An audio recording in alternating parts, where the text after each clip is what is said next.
يا رب العالمين الله الله صل على طه الأمين الله الله لا شريك له ونشهد أن محمدا عبده ورسوله أما بعد أعوذ بالله من الشيطان الرجيم بفضل بسم الله الرحمن الرحيم ربنا آتنا ما وعدتنا على رسلك ولا تخزنا يوم القيامة إنك لا تخلف الميعاد صدق الله العليم ربنا آتنا ما وعدتنا على رسلك ولا تخزنا يوم القيامة எங்கள் இறைவா உன்னுடைய தூதர்களின் மூலம் உன்னுடைய ரசூல்களின் மூலம் எங்களுக்கு எதை நீ தருவதாக வாக்களித்துள்ளாயோ அதை நீ எங்களுக்கு தந்தருள்வாயாக.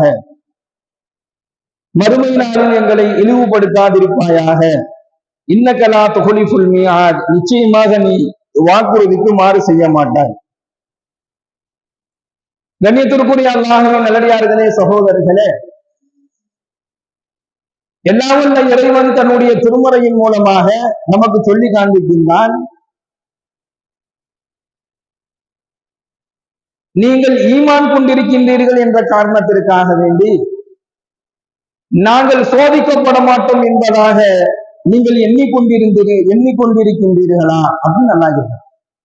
நாங்கள் ஈமான் கொண்டுள்ளோம், எனவே நாங்கள் சோதிக்கப்பட மாட்டோம் என எண்ணிக்கொண்டார்களா என்பதாக அல்லாஹ் ஒரு வசனத்துல ஒரு கேள்வியோட இந்த விஷயத்தை அல்லாஹ் பேசுறான், வழங்கியிருக்கிறான். இந்த வசனத்தின் மூலமாக அல்லாஹ் சொல்ல வருவதும் அதுதான். எல்லா நபிமார்களையும் அல்லாஹ் சோதிச்சிருக்கான்.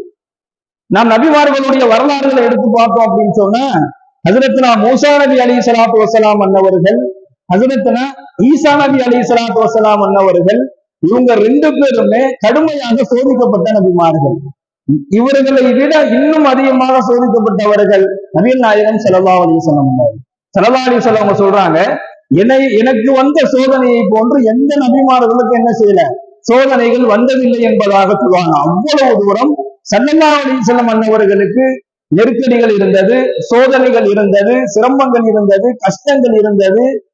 ஸல்லல்லாஹு அலைஹி வஸல்லம் இதை சொல்லுவாங்க, நான் சோதிக்கப்பட்ட மாதிரி எந்த நபிமார்களும் சோதிக்கப்படல. மூசா நபியினுடைய அந்த சோதனையான வாழ்க்கைகளை வரலாறுகள்ல அல்லாஹ் நிறைய பேசுறான். தன்னுடைய திருமுறையின் மூலமாக அவர்களுடைய வரலாறுகள் அல்லாஹ் நிறைய பேசுறான். அதுல ஒரு விஷயம் என்ன அப்படின்னு சொன்னா, ஆரம்பமே அவர்களுக்கு ஒரு சோதனையாக இருந்தது. என்ன ஆரம்பம்னு சொன்னா, அல்லாஹ் ஏகத்துவத்தை போய் நீங்க மக்கள்கிட்ட எடுத்து சொல்லுங்க அப்படின்னு சொல்லியிருந்தா பரவாயில்ல, அவங்க ரொம்ப போய் ஈஸியா சொல்லியிருப்பாங்க. உங்களை போன்ற சாதாரணமான மக்களிடத்துல நீங்க போய் என்ன செய்யுங்க, இந்த இஸ்லாத்தை, இந்த ஏகத்துவத்தை போய் எடுத்து சொல்லுங்கன்னு சொன்னா, ஹஜ்ரத்னா மூசா நபி அலைஹிஸ்ஸலாத்து வஸ்ஸலாம் அன்னவர்கள் போய் சொல்லியிருப்பாங்க ரொம்ப ஈஸியா. ஆனா அல்லாஹ் முதலாக அவங்கள போய் யார்கிட்ட சொல்ல சொன்னா அப்படின்னு சொன்னா, ஃபிரௌன்ட்ட போய் அல்லாஹ் சொல்ல சொன்னான். ஃபிரௌன்ட்ட போய் நீங்க சொல்லுங்க. இது முதல் விஷயம். ரெண்டாவது, அவங்களால என்ன செய்ய முடியாது, ரொம்ப தெளிவாக பேசிவிட முடியாது, அவங்களுக்கு திக்குவாய் என்பதாக சொல்லப்படுகின்றது. அப்ப இதுவே அவங்களுக்கு ஆரம்பமே ஒரு சோதனை கட்டமாக இருந்துச்சு. அப்போ அவங்க அல்லாஹ்ட்ட கேட்கிறாங்க, யா அல்லாஹ், எனக்கு ஆரம்பமே இவ்வளவு சிரமமா இருக்குது, நீ ஃபிரௌன்ட்ட போய் நான் சொல்றதுங்கிறது சாதாரண விஷயம் இல்லை. ஃபிரௌன் எப்படிப்பட்டவன் நமக்கு வரலாறுகள்ல தெரியும். அன ரப்புக்குமுல் அஅலா என்பதாக சொன்னாங்க, நான் தான் இறைவன் அப்படின்னு சொல்லி அவன் சொன்னான். தண்ணீரை இறைவனாக பிரகடனப்படுத்தி கொண்டாங்க. அவனிடத்துல போயிட்டு வேறு ஒரு இறைவனை வணங்க வேண்டும்னு சொன்னா என்ன செஞ்சிருவான், அவன் கொலை செய்வதற்கு கூட அவன் தயங்காத ஒரு ஆள். அப்படிப்பட்ட ஒரு ஆள்கிட்ட போய் நீ போய் பேச சொல்றிய அப்படின்னு சொல்லி ஆரம்பமே அவங்களுக்கு என்ன செஞ்சது, சோதனைகளாக இருந்தது. அதுக்கு பிறகு படிப்படியாக அல்லாஹ் என்ன செஞ்சான், அவர்களுக்கு வழியை காண்பித்தான். அந்த வழியை அவர்கள் என்ன செஞ்சாங்க, பின்பற்றி இந்த ஏகத்துவ கொள்கையை அவங்க வெளியில கொண்டு போய் சேர்த்தாங்கன்னு சொல்லி வரலாறுல பார்க்கிறோம். இப்படி நபிமார்களையும் என்ன செஞ்சான், அல்லாஹு தஆலா சோதனை செய்தான். அந்த சோதனையில் அவங்க சிரமமும் பட்டாங்க. சிரமப்பட்டது மட்டுமல்லாமல் தாங்க முடியாத நேரத்துல அவங்க என்ன செஞ்சிருக்கிறாங்க, அல்லாஹ்ட்ட அழுது இருக்கிறாங்க. அல்லாஹ்ட்ட ஹஜ்ரத்னா ஈசா நபி அலைஹிஸ்ஸலாத்து வஸ்ஸலாம் அன்னவர்களை அடிச்சு கொள்வதற்காக வேண்டி ஒரு ஊரை திரட்ட ஆரம்பிச்சிருச்சு. அவங்க அல்லாஹ்ட்ட அழுதுட்டாங்க, யா அல்லாஹ், இவங்கள்ட்ட இருந்து நீ பாதுகாப்பு என்பதாக சொல்லும் பொழுதுதான் அல்லாஹ் அவர்களை மேலே தன்பக்கம் உயர்த்தி கொண்டான் என்பதாக நாம் வரலாறுகள்ல பார்த்தோம். அதே போன்று ஸல்லல்லாஹு அலைஹி வஸல்லம் அன்னவர்கள் தாயிஃப் நகரத்துல நடைபெற்ற ஒரு வரலாறு அதுக்கு மிகப்பெரிய ஒரு சான்றாக இருக்கும். ஸல்லல்லாஹு அலைஹி வஸல்லம் அன்னவர்களை கல்லாலும் அந்த சிறுவர்களை ஏவி கல்லால் அடித்தார்கள். பெரியவர்கள் எல்லாம் வார்த்தைகளால் என்ன செஞ்சாங்க, வார்த்தைகளை, கடுமையான வார்த்தைகளை கொண்டு அவங்களை திட்டுனாங்க. அந்த கடுமையான சொற்களை கொண்டு என்ன செஞ்சாங்க, அவங்கள ரொம்ப கடுமையாக திட்டுனாங்க.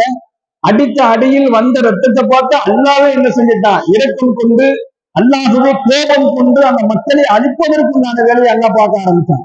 அப்ப கூட ஸல்லல்லாஹு அலைஹி வஸல்லம் அன்னவர்கள், யா அல்லாஹ் இவங்களை ஒண்ணும் செஞ்சிடாது, இவங்க இப்படி இருந்தாலும் இவங்களுடைய சந்ததிகள் நிச்சயமாக ஈமான் கொள்வார்கள் அப்படின்னு சொல்லி அவங்களுக்காக வேண்டி துவா கேட்டாங்க. நம்ம வரலாறுல பார்க்கிறோம்.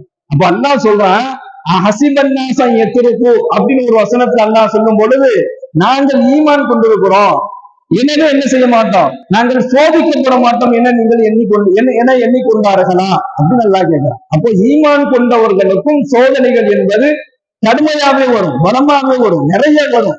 ஆனா அதுல என்ன ஒரு அந்த ஈமானுக்கு அல்லாஹ் வழங்கக்கூடிய ஒரு சிறப்பு என்ன அப்படின்னு சொன்னா, எல்லாம் பயங்கரமா சோதனையா நெருக்கடியா வரும். ஆனா அல்லாஹ் என்ன செஞ்சிட மாட்டான், அந்த சோதனையின் மூலமாக, அந்த கஷ்டத்தின் மூலமாக, அந்த நெருக்கடியின் மூலமாக அல்லாஹ் என்ன செஞ்சிட மாட்டான், அந்த ஈமான் கொண்ட அந்த தன்னுடைய அந்த அடியாரை அல்லாஹ் அப்படியே விட்டு விட மாட்டான். அல்லாஹ் அதுல இருந்து பாதுகாப்பதற்கு உண்டான எல்லா விதமான வழிமுறைகளையும் அல்லாஹ் திறந்து, அந்த சோதனையில் இருந்து அவர் தன்னை பாதுகாத்துக் கொள்ளக்கூடிய, அந்த நெருக்கடியில் இருந்து அவர் எப்படி வெளியில வர வேண்டுமோ அத்துணை வழிமுறைகளை என்ன செஞ்சிருவான், அல்லாஹ் திறந்து விட்டுருவான். இன்னும் சொல்ல போனா எவ்வளவு சோதனைகள் நெருக்கடிகள் ஒரு ஈமான் கொண்டவர், அல்லாஹ்வை உண்மையாக நம்பக்கூடிய ஈமான் கொண்டவருக்கு வந்தாலும் அல்லாஹ் அவருடன் இருப்பான். யாரு கூட அல்லாஹ் இருக்கிறானோ அவர் என்ன செஞ்சிட முடியாது, எந்த விதமான சோதனைகளும் தொட்டுவிட முடியாது. இன்னும் அல்லாஹ் மற்றொரு வசனத்துல பேசுறான், உங்களுடைய சோதனைகளே உங்களுடைய குடும்பம் தான் என்பதாக அல்லாஹ் சொல்றான். வலநபுலுவன்னகும் பிஷைஇன் மினல் ஹௌஃபி வல் ஜூஇ வ நக்ஸின் மினல் அம்வாலி வல் அன்ஃபுஸி வஸ்ஸமராத்தி வபஷிரி சாபிரீன். அல்லாஹ் சொல்றான், உங்களுடைய குடும்பங்கள் உங்களுக்கு ஒரு சோதனை தான். உங்களுடைய குடும்பங்கள், உங்களுடைய மனைவி, உங்களுடைய மக்கள், நீங்க சேர்த்து வைத்திருக்கக்கூடிய பொருளாதாரங்கள், உங்களுடைய சுகமான வாழ்க்கைகள், இது எல்லாமே உங்களுக்கு ஒரு சோதனைக்காக தான் கொடுக்கப்பட்டதே தவிர அது நிம்மதிக்காக வேண்டி கொடுக்கப்படல. அந்த மாதிரி சோதனைகள் வரும் பொழுது நீங்க என்ன செய்யுங்க, அதுல உறுதியாக இருந்தால் அல்லாஹ் உங்களுக்கு சுப செய்தி சொல்றான், அல்லாஹ் உங்களுக்கு உதவி செய்வான். அல்லாஹ்விடத்துல நீங்கள் அந்த ஈமானில உறுதியாக இருந்தால் நிச்சயமாக வெற்றி கிடைக்கும் என்பதாக இந்த வசனத்தின் வாயிலாக பார்க்கிறோம். எவர் ஒருவர் சோதனைகள் ஏற்படும் பொழுதும், தனக்கு நெருக்கடிகள் ஏற்படும் பொழுதும் அல்லாஹுவே போதுமானவன் என்பதாக சொல்றாரோ அவருக்கு நிச்சயமாக அல்லாஹ் தஆலா எதை வாக்களித்துள்ளானோ, சொர்க்கத்தை கொண்டு அல்லாஹ் வாக்களித்துள்ளானோ, அல்லாஹ்வினுடைய பொருத்தம் கிடைக்கும் என்பதாக வாக்களித்திருந்தால் அந்த வாக்குறுதி அல்லாஹ் அவருக்கு நாளை மறுமை நாளையில நிச்சயமாக நிறைவேற்றி விடுவான். அந்த நற்பாக்கியத்தை அல்லாஹ் நமக்கு வழங்குவானாக. இரண்டாவது அல்லாஹ் சொல்றான்,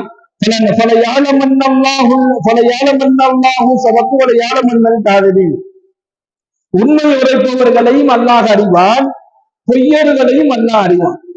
கடுமையான நெருக்கடிகளும் சோதனைகளும் வரும் பொழுது யா அல்லாஹ் யா அல்லாஹ் என்பதாக அழுக வேண்டியது, அல்லாஹ்ட்ட உதவி தேட வேண்டியது, அல்லாஹ்விடத்தில் அந்த உதவியை பெற்றுக் கொண்டதுக்கு பின்னாடி நான் முயற்சி செஞ்சுதான் இந்த பிரச்சனை நான் வெளியில வந்தேன் என்பதாக எண்ணிக்கொள்வதும், அல்லது தனக்கு வந்த பிரச்சனையை தானாகவே அது சரியாகி விட்டது என்கின்ற ஒரு பொறும்போக்காக இருக்கக்கூடிய அந்த நன்றி கட்ட மனிதர்களைத்தான் அல்லாஹ் சொல்லணும். கஷ்டம் வரும் பொழுது என்கிட்ட அடியான் கையேந்தரான், சிரமம் வரும்போது என்கிட்ட என்னுடைய அடியான் கையேந்தரான். அவனுடைய சிரமங்களும் கஷ்டங்களும் தீர்ந்ததுக்கு பின்னாடி யாரோ எவ்வளவு மாதிரி என்ன செஞ்சிடறான், அல்லாஹ்வினுடைய கட்டளைகளை நிறைவேற்றக்கூடிய விஷயத்துல, அல்லாஹ் மீது வைத்திருக்கக்கூடிய நம்பிக்கையினுடைய விஷயத்துல அவன் மாறு செய்யறானே. அப்போ உண்மையாளர்களையும் அல்லாஹ் அறிவான், உடையாளர்கள் நல்காதீங்க, பொய்யர்களையும் என்ன செய்வான் அல்லாஹ் அறிந்தவனா இருக்கிறான். அல்லாஹ்வை ஏமாற்ற முடியாது. நீங்கள் தீமை செய்துவிட்டு அல்லாஹ்விடத்துல மன்னிப்பு கேட்டிருக்கலாம், அல்லாஹ் நம்மளை மன்னிச்சிருவான் என்பதாக எண்ணுவதும், அல்லாஹ் மன்னிப்பு கேட்டால் மன்னிப்பான், ஆனா எந்த தீமையை இனிமேல் செய்ய மாட்டேன்னு சொல்லி மன்னிப்பு கேட்டோமோ அதுல உறுதியா கேட்டா அல்லாஹ் மன்னிச்சிருவான். இல்ல பாவம் செய்வது மன்னிப்பு கேட்பது, பாவம் செய்வது மன்னிப்பு கேட்பது, பாவம் செய்வது மன்னிப்பு கேட்பது, இப்படி பாவம் செஞ்சுட்டு நம்ம மன்னிப்பு கேட்டுக்கலாம் என்பதாக ஒரு மனிதன் எண்ணிக்கொண்டிருந்தால் அல்லாஹ் சொல்றான், தீமை செஞ்சுவிட்டு தௌபா செய்து தப்பித்துக் கொள்ளலாம், அல்லது தீமை செய்பவர்கள் அல்லாஹ்விடத்திலிருந்து தப்பித்துக் கொள்ளலாம் என்பதாக அவர்கள் எண்ணுகின்றார்களா? அப்படி அவங்க எண்ணிக்கிட்டு இருந்தாங்க அப்படின்னு சொன்னா அது அவங்களுக்கு மிகவும் கெட்டதாகும் என்பதாக மற்றொரு வசனத்தில் அல்லாஹ் சொல்லி காண்பிக்கின்றான். பாவம் செய்யக்கூடிய மனிதன் அந்த பாவத்திலிருந்து தன்னை திருத்துவதற்காக வேண்டியும் திருந்திக் கொள்வதற்காக வேண்டியும் தௌபா, பாவ மன்னிப்பு என்று சொல்லக்கூடிய தன்னுடைய அந்த அருளை அல்லாஹ் நமக்கு வழங்குறான். அப்போ அந்த பாவத்துக்கு மன்னிப்பு கேட்டதுக்கு பின்னாடி எந்த பாவத்தை இனிமேல் செய்ய மாட்டேன்னு அவர் மன்னிப்பு கேட்டாரோ அதன் பக்கம் செல்வதை அல்லாஹ் விரும்பல. அப்படி மீண்டும் மீண்டும் செய்து மீண்டும் மீண்டும் தௌபா செய்வது அல்லாஹை ஏமாற்றுவதை போன்று, அது பொய் சொல்வதை போன்று என்பதாக இந்த வசனத்தின் வாயிலாக அல்லாஹ் சொல்றான். நபிகள் நாயகம் ஸல்லல்லாஹு அலைஹி வஸல்லம் அவர்கள் சொல்லி காண்பிக்கின்றார்கள், அல்லாஹ் உண்மையாளர்களுடைய தௌபாவை ஒருபோதும் அல்லாஹ் புறக்கணிக்க மாட்டான். உண்மையாளர்களுடைய தௌபாவை அல்லாஹ் புறக்கணிக்க மாட்டான். பொய்யர்களுடைய தௌபாவை அல்லாஹ் ஏற்றுக்கொள்ள மாட்டான்.